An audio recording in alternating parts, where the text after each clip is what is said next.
Amrit noni pain oil, ನೋವಿಗೆ ವಿರಾಮ, ದೇಹಕ್ಕೆ ಆರಾಮ. ಚಿತ್ರರಂಗಕ್ಕೆ ಸಂಬಂಧಪಟ್ಟಂತೆ ದ್ವಾರಕೇಶ್ ಅವರು ಕನ್ನಡ ಚಿತ್ರರಂಗದಲ್ಲಿ ಬಹಳ ದೊಡ್ಡ ಇತಿಹಾಸ ಇರತಕ್ಕಂಥ ಒಬ್ಬ ವ್ಯಕ್ತಿ. ದ್ವಾರಕೇಶ್ ಅವರು ಬಹಳ ವರ್ಷಗಳ ಕಾಲ, ನಮಗೂ ಆ ಕಾಲದಲ್ಲಿ ಸಣ್ಣ ಹುಡುಗರಿದ್ದಾಗ ಸಿನಿಮಾ ಹುಚ್ಚು, ಮೊದಲನೇ ದಿನನೇ ಸಿನಿಮಾಗೆ ಹೋಗ್ಬೇಕು ಅನ್ನೋ ಹುಚ್ಚಿತ್ತು ಅವಾಗ.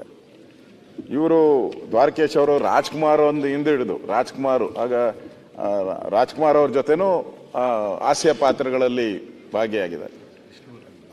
ಆಮೇಲೆ ವಿಷ್ಣುವರ್ಧನ್ ಜೊತೆ ಬಹಳ ಪ್ರಖ್ಯಾತಿಗೆ ಬಂದಿದ್ದು ವಿಷ್ಣುವರ್ಧನ್ ಜೊತೆ ಕಳ್ಳ ಕುಳ್ಳ, ಸಿಂಗಾಪುರದಲ್ಲಿ ಅಂದರೆ ಅವತ್ತಿನ ಪತ್ರಿಕೆಗಳಲ್ಲೆಲ್ಲ ಹೇಳ್ತಾ ಇದ್ರು ಕನ್ನಡ ಚಿತ್ರರಂಗದವರು ಮಡ್ರಾಸ್ ಬಿಟ್ಟರೆ ಇನ್ನು ಎಲ್ಲೂ ಆಚೆ ಹೋಗ್ತಾ ಇರಲ್ಲ, ಇಲ್ಲೇ ಚಲನಚಿತ್ರವನ್ನು ಚಿತ್ರೀಕರಣ ಮಾಡಬೇಕಾಯಿತು. ಅಂಥ ಕಾಲದಲ್ಲಿ ಇವರು ಸಿಂಗಾಪುರದಲ್ಲಿ ಚಿತ್ರೀಕರಣ ಮಾಡಿ ಆ ಸಿನಿಮಾನೂ ಕೂಡ ಸಕ್ಸಸ್ ಆಯಿತು.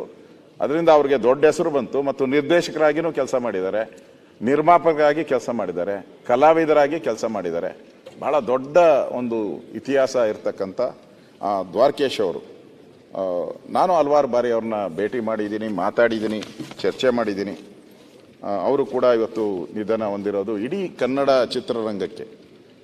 ನಾವು ರಾಜ್ಕುಮಾರ್ ಅವ್ರನ್ನ ಹೇಗೆ ನೋಡ್ತಾ ಇದ್ರಿ, ವಿಷ್ಣುವರ್ಧನ್ನ ಹೇಗೆ ನೋಡ್ತಾ, ಹಾಗೆ ದ್ವಾರಕೇಶ್ಗೂ ಅವ್ರದೇ ಆದಂಥ ಚಿತ್ರರಂಗದಲ್ಲಿ ಒಂದು ಮೈಲಿಗಲ್ಲನ್ನು ಸೃಷ್ಟಿ ಮಾಡಿದರು. ಅವರ ಸಿನಿಮಾ ತೆಗಿತಾರೆ ಅಂದರೆ ಅದು ಒಂದು ದೊಡ್ಡ ಸುದ್ದಿ ಆಗ್ತಾ ಇತ್ತು. ಆ ರೀತಿಯಾದಂಥ ಒಂದು ಚಿತ್ರಗಳನ್ನು ನಿರ್ಮಾಪ ಮಾಡಿದ್ದಾರೆ. ಇವತ್ತು ನಮ್ಮ ಮಧ್ಯೆ ಇಲ್ಲ. ಇಡೀ ಚಿತ್ರರಂಗಕ್ಕೆ ಅವರಿಂದ ಒಂದು ನೋವಾಗಿದೆ ಅನ್ನೋ ಮಾತನ್ನು ಈ ಸಂದರ್ಭದಲ್ಲಿ ಹೇಳ್ತಾ ಇದ್ದೀನಿ. ಕಮಲಾ ಹಂಪನವರು ಸಾಹಿತ್ಯ ರಂಗದಲ್ಲಿ ನಮ್ಮೆಲ್ಲರಿಗೂ ಪರಿಚಯ ಇರತಕ್ಕಂಥವ್ರು. ಕನ್ನಡ ಸಾಹಿತ್ಯ ಸಮ್ಮೇಳನದ ಅಧ್ಯಕ್ಷತೆ ವಹಿಸಿರ್ತಕ್ಕಂಥವ್ರು. ಕೆಲವರಿಗೆ ಸಿಗೋದು ಕನ್ನಡ ಸಾಹಿತ್ಯ ಸಮ್ಮೇಳನದ ಅಧ್ಯಕ್ಷತೆ ವಹಿಸುವಂಥ ಪುಣ್ಯ ಕೆಲವರಿಗೆ ಸಿಗುವಂಥದ್ದು. ಅಂಥದ್ರಲ್ಲಿ 71ನೇ ಕನ್ನಡ ಸಾಹಿತ್ಯ ಸಮ್ಮೇಳನದಲ್ಲಿ ಅವರು ಅಧ್ಯಕ್ಷತೆ ವಹಿಸಿದರು. ಅವರಿಗೆ ರಾಜ್ಯೋತ್ಸವ ಪ್ರಶಸ್ತಿ ಬಂದಿದೆ. ಅದಕ್ಕಿಂತ ಪ್ರಮುಖವಾಗಿ ನಾಡೋಜ ಪ್ರಶಸ್ತಿ ಬಂದಿದೆ. ಆ ನಾಡೋಜ ಪ್ರಶಸ್ತಿಗೆ ಭಾಳ ಕನ್ನಡ ಸಾಹಿತ್ಯ ರಂಗದಲ್ಲಿ ಭಾಳ ಗೌರವ ಇರತಕ್ಕಂಥ ಪ್ರಶಸ್ತಿನೂ ಕೂಡ ಅವರಿಗೆ ಬಂದಿದೆ. ಅವರು ಇವತ್ತು ನಮ್ಮ ಮಧ್ಯೆ ಇಲ್ಲ. ಅರ್ಪಣಾ ಅವರು ನಿರೂಪಕಿಯಾಗಿ ಅವರು ನಮ್ಮ ಕಾನ್ಸ್ಟಿಟ್ಯೂನ್ಸಿಯವರು, ನನ್ನ ಆಫೀಸಿಂದ ಒಂದು ಹಿಂದೆನೇ ಇರೋವಂಥದ್ದು. ಭಾಳ ಸಾರಿ ಭೇಟಿ ಮಾಡಿದ್ದೀನಿ.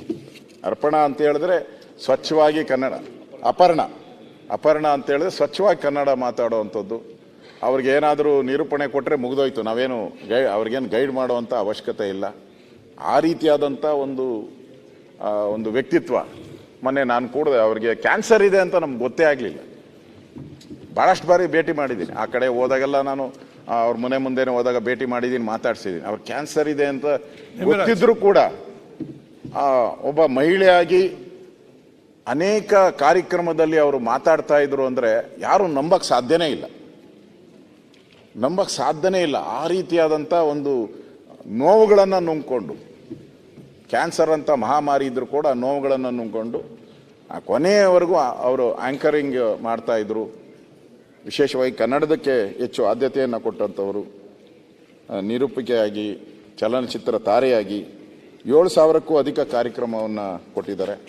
ಅವ್ರಿಗೂ ನಾನು ಸಂತಾಪವನ್ನು ಸೂಚನೆ ಮಾಡ್ತಾ ಇದ್ದೀನಿ. ಇವತ್ತಿಗೂ ಮೆಟ್ರೋದಲ್ಲಿ ಅವ್ರ ಧ್ವನಿ ಇದೆ. ಮೊನ್ನೆ ಮೆಟ್ರೋದವರು ಅದ್ರ ಬಗ್ಗೆ ಒಂದು ಕಾರ್ಯಕ್ರಮ ಮಾಡಿದ್ದಾರೆ. ಇವತ್ತು ಅಪರ್ಣಾ ಅವರು ನಮ್ಮ ಜೊತೆ ಇಲ್ಲದೆ ಇರ್ಬೋದು, ಅವ್ರ ಧ್ವನಿ ಮಾತ್ರ ಕನ್ನಡದಲ್ಲಿ ಹಾಗೆ ಉಳಿತತೆ, ಮೆಟ್ರೋದಲ್ಲಿ ಹಾಗೆ ಉಳಿತತೆ. ಆ ರೀತಿಯಾದಂಥ ಒಂದು ಇದು ಮಾಡಿದ್ದಾರೆ.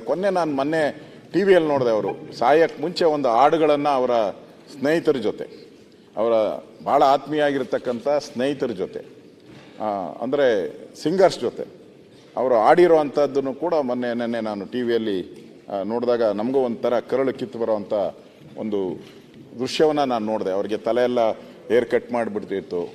ಆ ಇಬ್ಬರು ಸಿಂಗರ್ಸ್ ಅವ್ರ ಜೊತೆ ಕೂತ್ಕೊಂಡು ಹೇಳ್ತಾರೆ ಈ ಸಿನಿಮಾದ ಹಾಡುಗಳು ಅಂದರೆ ಜೀವನ ಅನ್ನೋದು ಏನೋದ್ರ ಬಗ್ಗೆನ. ಅದನ್ನು ನೋಡಿದಾಗ ನನಗೂ ಒಂಥರ ಕರಳು ಕಿತ್ತು ಬರೋವಂಥ ಪರಿಸ್ಥಿತಿಯನ್ನು ನಾನು ನೋಡಿದ್ದೀನಿ. ನಾವು ಸಲಹಿದ ಕೈಗಳು ನಮ್ಮ ನೋವಿಗೆ ಸ್ಪಂದಿಸಿದಾಗ ಆಗುವ ಸಂತೋಷ. ಅಮೃತ್ ನೋನಿ ಪೇನ್ ಆಯಿಲ್, ನೋವಿಗೆ ವಿರಾಮ, ದೇಹಕ್ಕೆ ಆರಾಮ. ಅನುಕ್ಷಣದ ಸುದ್ದಿಗಳಿಗಾಗಿ ವಿಸ್ತಾರ ನ್ಯೂಸ್ ಯೂಟ್ಯೂಬ್ ಚಾನೆಲ್ ಸಬ್ಸ್ಕ್ರೈಬ್ ಮಾಡಿ.